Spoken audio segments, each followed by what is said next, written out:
My guest on this week's episode of Suds Search is Noah Lerner, Vice President of Product at 2 Octobers and founder of Branch Tools. Throughout the past couple of years, Noah has been one of the most extraordinary digital marketers to follow. He's ubiquitous on the conference circuit, he's a must-follow on social media, and most importantly, he's been creating some of the best SEO tools I've ever seen. Despite all of his success, Noah remains one of the most humble and enjoyable conversation partners I've had on the show. He's always working and always generous with his time and contributions to our industry. I caught up with Noah after a whirlwind summer. He spoke at MozCon, SearchLab, and Local U.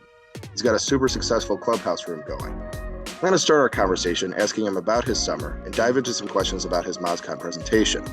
The presentation is about the 2 Octobers method for building content. How is Noah using tools and automation to collect data at scale? How do we curate the data so that we can take meaningful action? What about the clients and their goals and expectation? I'm going to ask Noah these questions and many more. Grab something cold to drink and join me for a conversation with Noah Lerner. We'll chat about Explorer, a tool he created that is an SEO strategist's dream. We'll talk about why you should think in terms of topics, not keywords. And I'm going to ask Noah about his unrivaled passion for this industry. All right, Noah Lerner, welcome back. Mark. Welcome back to Suds Search. How you doing? I'm doing amazing. How are you today? It's so great to have you back. One of my favorite people in the whole industry. So I went back and looked at our last talk, and a lot of what you talked about was like kind of like a 3-year, this culmination of 3 years of really putting your head down, getting really good at your craft and doing well. It seems like this summer was the ultimate culmination of that hard work. You were speaking all over the place. You were at a little conference called MozCon. You were at Local U. I saw you at SearchLab. You've got this clubhouse thing going. You got new tools going. Like, you are nonstop. Catch me up on your summer and everything that's been going on with you in 2 Octobers. Awesome to be here with you today, Mark. I love you guys. I just think this is just one of the, if not the best podcast or video vlog in SEO. I love your intros. I love all the work you put into it. Okay, so what has this summer been like? SearchLab was super. SearchLab was super fun. I got COVID while I was there. I also found my voice in speaking, which is really delightful because I was really struggling before that to really kind of find my stride when I talked in person. And when I came home, I got COVID. And while I was lying in bed, I learned how to deal with a number of things. Like, the hardest part for me of having COVID was having panic attacks. Mm-hmm. And I had like 15 of them while I was sick. And the first one was so bad that I actually fainted. Oh my God. And part of learning to deal with anxiety is learning how to breathe. And the techniques that I learned to deal with that kind of anxiety and sort of like panic attackiness helped me get ready to speak on stage. And it completely transformed the experience of talking from being one where you're just like completely nervous and having all the sweaty stuff and just feeling awful to being one where I like really looked forward to it. And I had a lot of fun when I got to do the deck. So it was really just a transformative kind of experience for me. Well, I love that. And, and then Local U was great and tons of fly fishing. And sorry about that. I didn't mean to jump over you. No, that's great. And I mean, I appreciate that sentiment because from the outside, you can watch you and you just go, this is what a life. This looks great. But it comes with a decent amount of anxiety. I didn't know you were going through all that. So I think that's an amazing thing to overcome. And what a summer. Yeah. I mean, amazing. So here's my first question. I have heard someone say that when you work hard at something you don't like, it's called stress. When you work hard at something you like, it's called passion. Unless you are a very good actor, you seem like you have an unrivaled amount of passion for this kind of work. What keeps you excited about this? What keeps you energized? I do. I feel like I have the best job in the entire world. And I think the heart of that is the team that I'm a part of. I'm incredibly lucky to work with people like Chris Skavish, who's our principal, and Nico Brooks, who was really the reason why I joined 2 Octobers. And so it comes from like a passion of being part of something special. But then the actual work, the day-to-day work, the thing that I love is solving problems. And so like every day is a new puzzle, and every day has its new challenges and new technologies and new learning. And that's kind of the core of what gets me incredibly jacked is just like learning stuff all the time. So it's like constant knowledge acquisition on one hand, and then synthesis of all the stuff that I learn on the other, in order to be able to kind of put those things together to solve problems that I wasn't able to solve, X quantity of weeks or months or years ago. That's what gets me like super, super excited. Plus the people side. Like I love all of the people that we get to talk to, all the digital marketers, all the SEOs, like the way that they share with me how they think, how they see things, how they analyze data.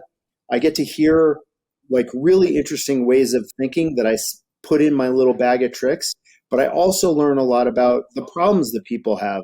And then that gets my brain turning about how maybe I could help solve some of those problems. I love that. I mean, I appreciate it so much. And I saw something recently that made me think of you.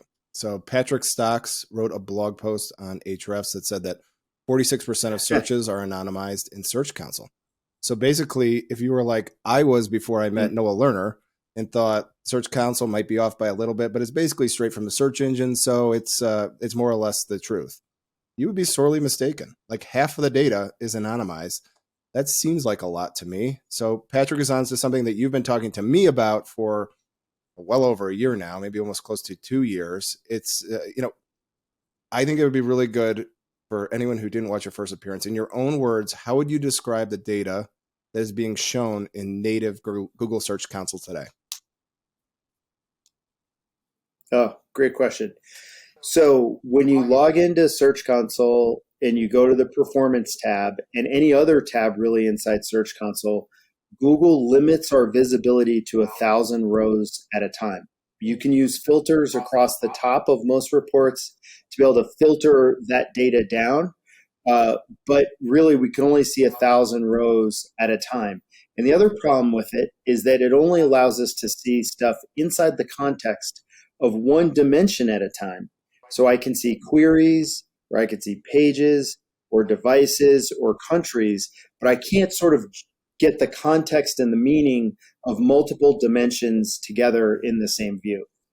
All right, so that brings... Does that make sense? Yeah, it does. And that brings me to Branch Explorer. So we talked about it the last time you were on, but I want to again because I love it and I freak out about it all the time. And so if anyone watching this is surprised, and that seems like a lot of data loss to you, you don't have to live like this.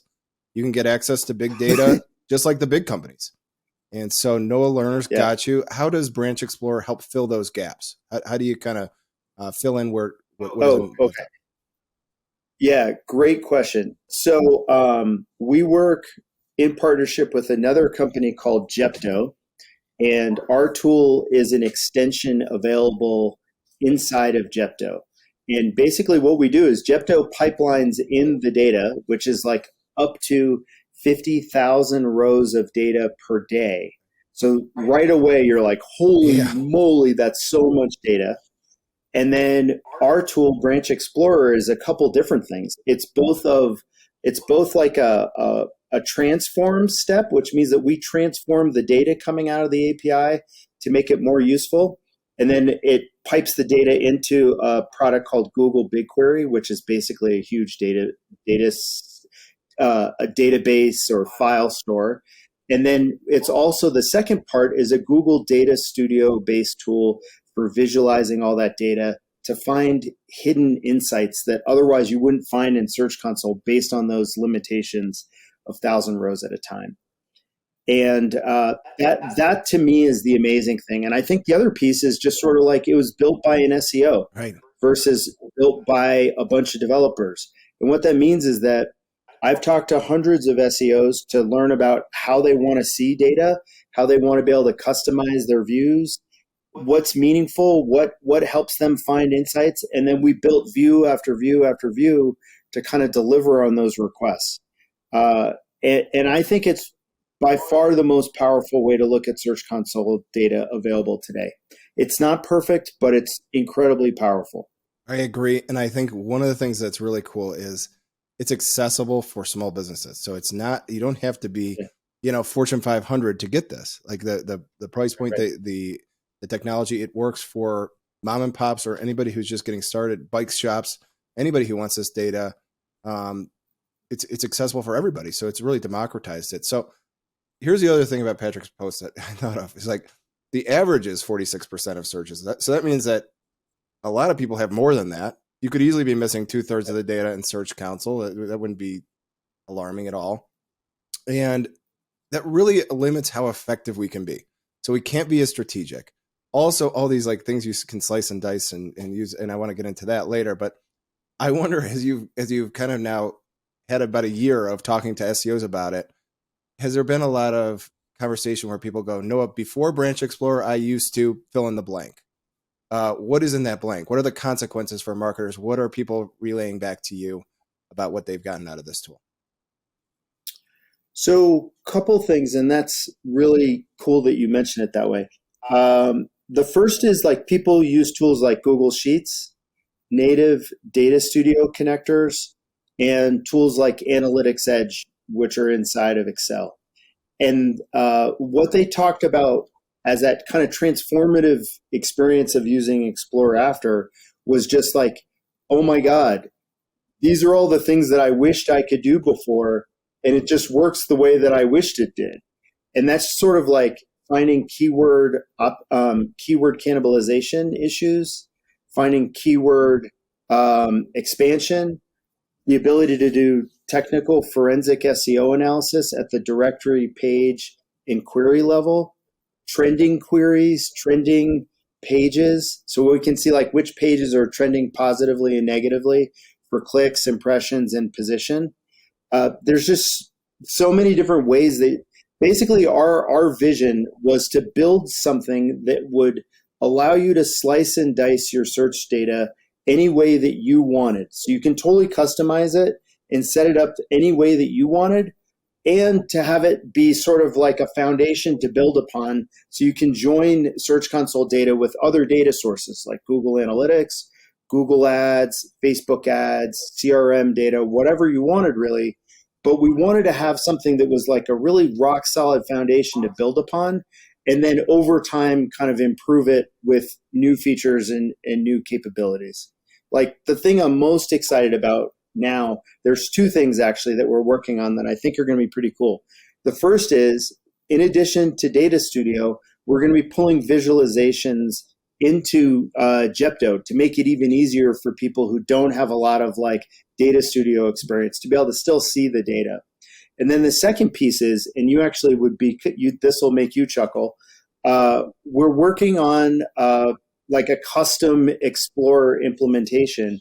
Like we built something that we had sold a number of last year to some of the best agencies in the country. Including SearchLab. And we've been working on its successor, which is really exciting to me because we're engineering it differently so that we can actually update a GitHub repo, like a master repo, and it'll push updates out to all of the implementations that are out there. Which means that like if an agency uses data and they have a whole bunch of different SEO clients, it'll be really neat because we can install all of the tech in their Google Cloud project and run the tool. And you've had a year of using it. I mean, like it's a pretty, I think it's a pretty great solution. It's not perfect, and there's definitely some support needs. Like there are times where we get to chat about like maintenance stuff, but like overall, I think it's a really robust, 1,000% production ready, quality kind of solution.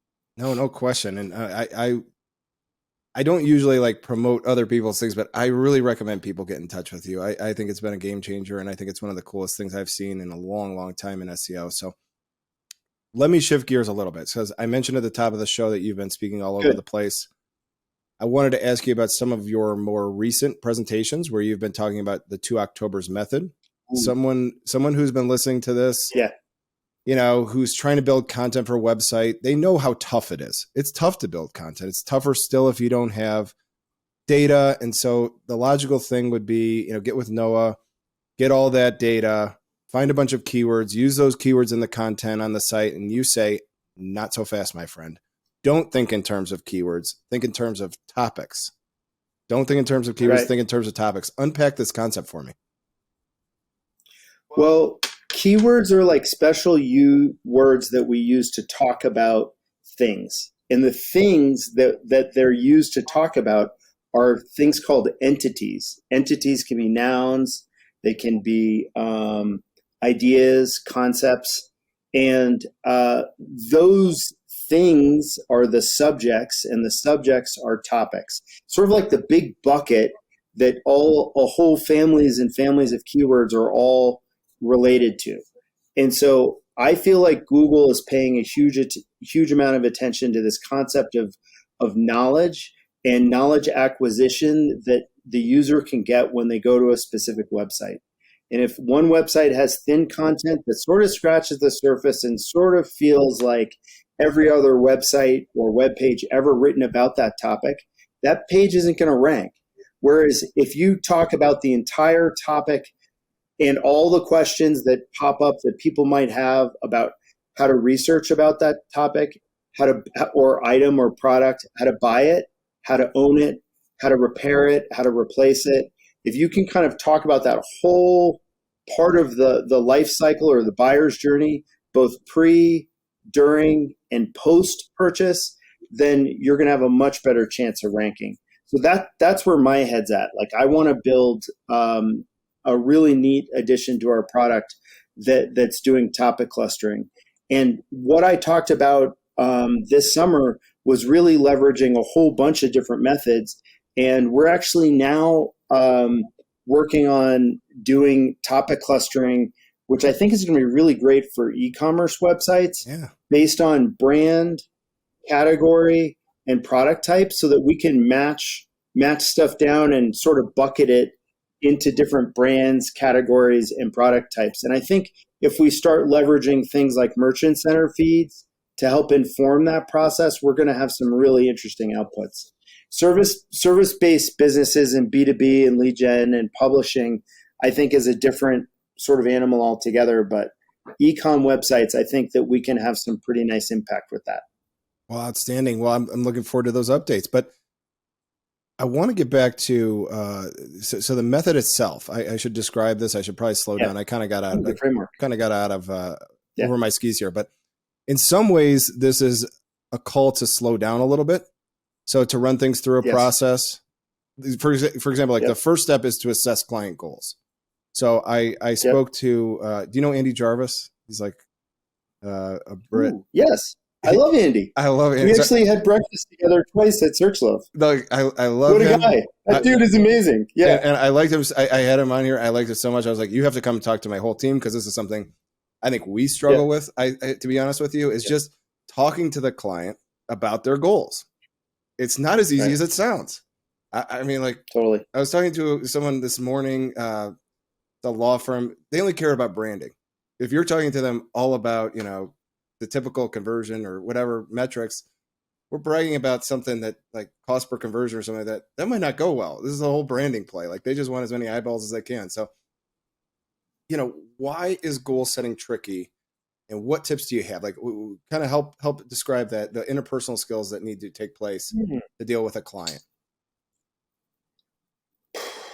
So I feel kind of like, for me, it's almost natural at this point, because I've been doing people jobs my entire career, going back to the time when I was 18 working as a bellhop in a hotel. And when you start as a bellhop, if I'm nice to this person, I'm going to get $1 a bag. And I carry their bags out to their room. And so when you start from that place and you have a whole career of sales, like, those sales conversations feel a lot less manufactured and feel natural. But like, in general, it's like most people and most clients, their goals revolve around money in one way or another. It's like, generally it's growing revenue, it's growing lifetime value of each client. Whatever it is, it's generally around money. And for most of the clients I work with, that's definitely the case. And mainly I'm dealing with e-com stuff. I'm not doing lots of B2B. I'm not doing lots of lead gen. I'm not dealing with form fills. I'm dealing with people buying stuff and checking out. So those are like the problems I solve. So it's like, hey, I want to make sure that we're aligned around your goals. Let's confirm that we're moving in the right direction. You're a local bike shop. You want to move into e-com. What does success look like to you? And I shut the hell up. And they start talking. And I say things like, tell me more. Right. And? Really? Yeah. More? And I just keep getting him to talk and talk and talk. And then I reframe and I'll say things like, what I'm hearing is it's really critically important to you that we grow revenue by 20% this year. Is that an accurate capture of what we're working towards? And is that how you want to measure our success? Shut up and let them talk. And then they'll say yes or no. And if it's a yes, and then I can say things like, cool, that means that we can measure it like X or Y or Z. Does this sound like a way that we can collaborate together and work towards success? And then they'll say yes or no. And then you're building like an authentic relationship, and it's grounded in what they want to accomplish. And then if I establish what their goals are, all of the actions that I take are towards accomplishing those goals and making them money. That's 100% it. Yep. You have to be aligned on that. So, all right. So we're aligned on goals. Let's in this hypothetical situation, we're aligned on goals. And the next phase in this methodology is to gather data. Easy enough. There are plenty of sources of data. There are data from the SERPs. Actually, the data from the SERPs alone is a lot. There's like people also ask. There's related searches, autocompletes. Sure. Not to mention Google products like Google Trends, Google Search Console, Keyword Planner. Now that I'm mentioning it, there are so many sources of data that this can become overwhelming. We eventually need to get started doing stuff. This can't scale if we're just collecting data all the time. So your recommendation, you can get the data with APIs. Explain this. How do you speed up the data collection process? Well, the first thing is, if we're referring to like the 2 Octobers framework, I think the thing that's most important is like, defining what the problem that we're solving for is. And in big picture, like at the engagement level, it's working towards client goals. And if we know if we break it down into like a quarterly goal or a quarterly problem, and I think it's cool to go into a specific client example to kind of to demonstrate it. Like working with one client, we were able to grow their revenues in the past 5 or 6 years from a place where they were doing about $50,000 a year online to almost $7 million in revenue in 2021. Whoa. And so in 2022, the goal was to grow that revenue by like 40%. And so we had a really tough goal, right? And we had a strategy in place. We were executing the strategy. 3 months in, we were 42, 43, 44% up. And then after the 4th month, after April, we could see that trends were changing with impression volume. We were seeing changes on the paid side. We were seeing demand starting to shrink. We were seeing our revenue growth getting below that 40% threshold. So the problem was, how do I get back on goal? Right. And so the question about data gathering was, well, where can I find out where the problem is? And I started to establish what the data sources were and where that information needed to come from.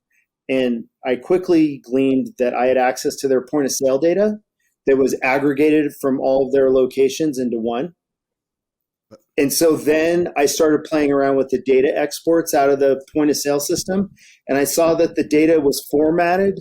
And this is the thing, like you start playing with stuff to see what's available. And you don't necessarily know what that road or where it's going to take you. You just start, sometimes play is how you find things. So it's like column A is brand, column B is category level 1, category level 2, 3, 4, 5, item name, cost per purchase, revenue per item, holy shit, this is useful. I can filter off of any one of those columns, right? Yeah. So I throw that stuff into a Data Studio report, and it's super clear right away. And I gathered the data from exports from January of 2019 all the way through July or whatever of 2022. And then I loaded it into BigQuery so that it would work much faster. So the tool itself would be screaming fast. And what I saw was that there were, out of all the brands, hundreds of brands that they carry, 3 brands were the problem. And it just jumped off the page. It was my biggest brand was down 33%. My second biggest brand was down 26%. And my third brand was down 58%. Oh my God. And I was like, well, I can build content to target these 3 brands. And if I build a brand guide, category collection pages, model family collection pages, do really strong internal linking across all the content, hopefully I can rank better for this brand, boost topical authority for all of the categories that are not just that brand, but all the other categories. And what we saw was that the revenue turned for our test case, and then we scaled that to the other brands that were problematic as well. We were not able to get back to goal. And that's the problem, right? Is that sometimes, no matter how good our strategy is, there are larger market forces at play. And that's sort of the stiff winds that we were fighting against. But we were able to make progress on the brands that we were targeting and strategizing around. So, yeah, does that help? That's the framework at play. That's such a good way of describing it. It's start out with a goal in mind, work backwards from there, figure out when you're off track. I think that's exactly the thinking, the psychology of a good marketer. Well, hang on. I wanted to ask you one question. You started to talk about it. Yeah. Okay, so we talked about BigQuery before on the show. You mentioned it a little bit today. I would encourage anybody to revisit your first appearance on here to learn more about BigQuery. But for visualization's sake, you've mentioned it twice now, Google Data Studio. And I want to just kind of gloss over that. Why, we've got all this data now. We need to use it. And we need a visualization tool that can help us do this without too much of a headache. Mm-hmm. Why is Google Data Studio the right tool for the job? So like many SEOs, I'm pretty cheap, right? And what I love about Data Studio is the flexibility. Honestly, I feel like it's a tool that can be tweaked and transformed and nudged to do things that you didn't know were possible. I feel like if the data source is Google BigQuery, it's screaming fast. And what I mean by that is if you use a native Data Studio connector for Google Search Console, you might find that the page takes 5 seconds to 10 or 15 seconds to reload the data. And if that data is blended inside Data Studio between BigQuery and another data source, native connector and another data source, it could take 1 to 2 minutes for the data to load. And back at MozCon Local in 2017, I saw a guy from Portent in Seattle show off a GMB dashboard that used BigQuery as a data source. And I had never seen anything like it. He would click something and it was like, bam, and the data refreshed right away. And I was like, whoa, how did that happen? How is that possible? That and that was what started my learning journey for BigQuery. I'm sorry to cut you off. It's amazing. You watch somebody do Voodoo for the first time. You're like, what did you just do? The speed of it is astonishing. Totally. Sorry. Well, and so the two choices were how I picked them, the technology to build on. Yep. BigQuery is crazy fast and it's crazy cheap. And what that means is that they let you store 10 gigabytes of data for free every month. And then for each additional gigabyte, it costs 2 cents a month, which is nothing, right? And if the data is older than 90 days, it's a penny per gigabyte. So it's why wouldn't you store it that way, Right. Oh my gosh, you're getting tons of 16-cent bills and stuff like that. I love it. I love that. Well, awesome. And then the last step in the 2 Octobers playbook, you tease it a little bit. I want to try and get a little bit more information because we have all this data, because it's really accessible and easy to use. We can find that the data aligns with our clients' goals now. It has search volume. It has a good chance of converting and all that. It's realistic versus compete, all these kinds of things. Now we're ready to actually do stuff. So now that we've gotten it, what's the last step of this 2 Octobers playbook to actually get going, where the rubber meets the road? How do you begin to create topics? Well, the first thing is we make a hypothesis. We've gleaned insights from the data. We've looked at it. We've written insights down. We look at them, and then we make a hypothesis, which is I believe that if we build X content, we will grow traffic by X amount per month over a period of 6 months. We make a hypothesis, and then we build the content to support that hypothesis, and we annotate it when we build it, and then we track the outcomes over time. And then we compare the results to the hypothesis, and then we make a decision about whether or not to scale that across more categories and more clients. And an example of that with Explorer was when I was building the tool, I wanted to have all these terms that aligned with different stages in the buyer's journey. And one of the cornerstone terms for the bottom of the funnel is for sale, right? And I saw in the report for one of our clients that they were getting 8 times the amount of impressions for search terms that had the word sale or for sale in it. And my hypothesis was, what happens I believe if we add for sale as a page title modifier on our busiest collection page, then we're going to see major traffic growth and conversion growth. Right. And what happened for that page was that all of a sudden went from like very, very limited quantities of clicks, 0 clicks for mountain bikes for sale to 400 clicks a week, which turned into a lot of very expensive mountain bike sales. So it's stuff like that. So you test, and then you see what the outcome is, and then you keep testing with other ideas and other hypotheses. And it's the cadence and speed of testing which is going to impact outcomes, I think. And this is something that Will Critchlow talks a lot about. Right. And if you have seen any of his decks from this year, he's hammering that point home really well with basketball terminology about shooting more 3-pointers, right, and making more baskets. No, I love it, and I love the way you guys think. It's very strategic. So, well, listen. No, if people want to connect with you or learn more about 2 Octobers, what's the best way to do that? What's your favorite social media? How do people learn more? I'm crazy active on Twitter, and my handle is just Noah Lerner, NOAHLEARNER. And I'm also on LinkedIn. I use that platform a bit, but not a ton. I'm also on Clubhouse. My nickname on Clubhouse or username on Clubhouse is The Kraken. And I host Clubhouse rooms most nights at 7:30 p.m. Mountain Standard Time in a room called SEO Shooting the Poop, which is a poop emoji. And it's crazy, crazy fun, super smart SEOs, and it's a great little community.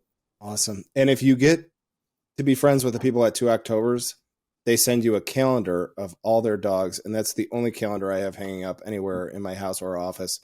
It's very cool. So make sure you do that. I mean, no, seriously, like, you're one of my favorite people. You continue to astound me with how hard you work, how passionate you are. I love talking to you. I think the way that you think and the way that your brain works is always captivating to me. We have to do this again sometime soon.